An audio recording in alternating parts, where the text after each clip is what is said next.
The first Olympic Games consisted of a singular event, a foot race, or stade in ancient Greek. Runners from the Grecian mainland and colonies sprinted 192 meters along a track, likely in the nude, to win a garland and acclaim at home.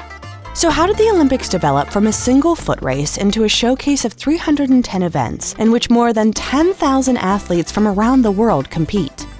The Olympics began in Greece in 776 BCE, just one of many major sporting festivals across the region.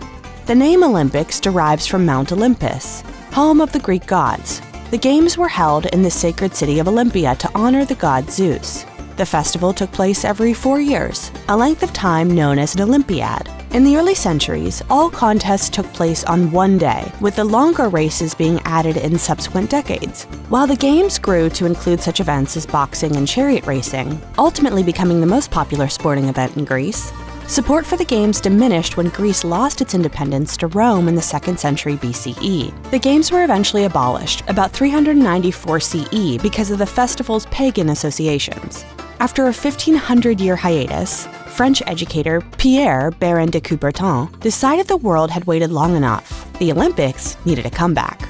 In June 1894, at a conference in Paris on international sport, Coubertin proposed an Olympic revival. Although there was sparse interest, Coubertin said, "A unanimous vote in favor of revival was rendered at the end of the Congress chiefly to please me."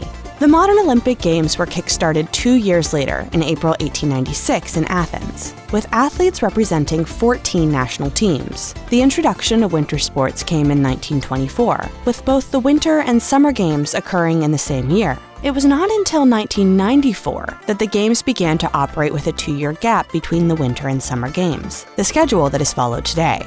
The ancient Games saw competition between Greeks alone, but today, more than 200 national Olympic committees, each representing a different country, submit competitors. An estimated 50,000 people traveled to Olympia during the height of the ancient Olympics' popularity. More than 3 billion people watched television broadcasts for each of the Olympic Summer Games from 2008 to 2020, making the Olympics one of the most watched sporting events of their time, both 3,000 years ago and today.